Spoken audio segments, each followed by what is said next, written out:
কার সাথে আড্ডা মারে, এই বিষয়গুলো কিন্তু একটা বিবেচ্য বিষয়। এটা যদি পারিবারিকভাবে আমরা এটাকে আলোচনায় নিয়ে এসে একটা সমাধান করতে পারি, দেখুন অর্ধেক ইনশাল্লাহ চলে যাবে।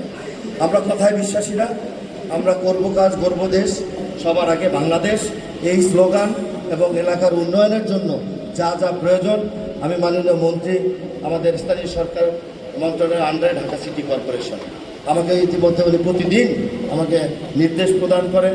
আমি আমার মতো এলাকায় ঘুরে ঘুরে আমি কাজ করার চেষ্টা করি। আপনাদের যে কোনো বিষয়ে সিটি কর্পোরেশনের দরজা আপনাদের জন্য খোলা। তবে একটা বিষয়, আমার সাধ্য আছে 5,000 টাকা ব্যয় করার, আমি একসাথে 20,000 টাকা ব্যয় আমি করতে পারবো না। ধৈর্য ধরতে হবে, যেহেতু মাননীয় প্রধানমন্ত্রী আমাদেরকে বিশ্বাস করে আস্থার জায়গায় রেখেছে। ইনশাআল্লাহ আমরা বাদবাকি কাজগুলো আস্তে আস্তে করে করব। সবাই ভালো থাকবেন, বাসার সবাইকে আমার সালাম দিবেন। আসসালামু আলাইকুম ওয়া রাহমাতুল্লাহ।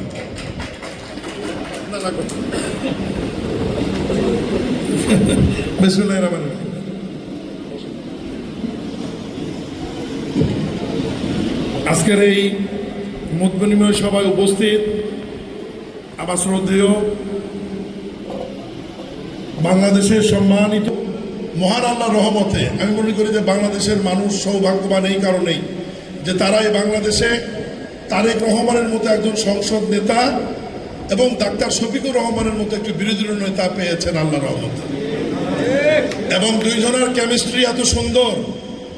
আমি নতুন সংসদ সদস্য বগুড়া থেকে নির্বাচিত হয়ে আসছি, আমাদের জামাতে আমিরও নতুন সংসদ সদস্য, আমাদের প্রধানমন্ত্রী তারেক রহমানও নতুন সংসদ সদস্য। এই সংসদ সদস্য হবার পরে সংসদে বসে যেটা উপলব্ধি করেছি যে মাননীয় প্রধানমন্ত্রীর বক্তব্য এবং বিরোধী নেতার বক্তব্যে আমাদের মধ্যে টুকটাক খুনসুটি হলেও সব শেষে আমরা একটা জায়গায় পৌঁছে দেশের জন্য ভালো সিদ্ধান্ত নিতে পারি। সবাই বলে আলহামদুলিল্লাহ।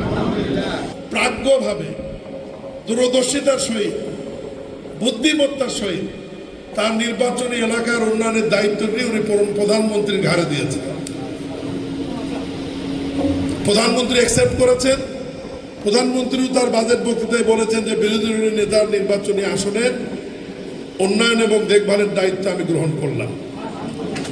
ঠিক তার ধারাবাহিকতায় গত পরশুদিন মাননীয় প্রধানমন্ত্রী আমাকে ডেকে অনুশাসন জারি করেছেন যে বিরোধী নেতার সঙ্গে সাক্ষাৎ করে ওনার কাছ থেকে সময় নিয়ে ওনার এলাকার উন্নয়নের সাথে সম্পৃক্ত যারা, আমাকে বলেছেন যে আপনি টিম লিডার হিসাবে ওনাকে নিয়ে এলাকায় ঘুরে কি কি করার প্রয়োজন পর্যায়ক্রমে আপনি সেগুলো বাস্তবায়ন করবেন।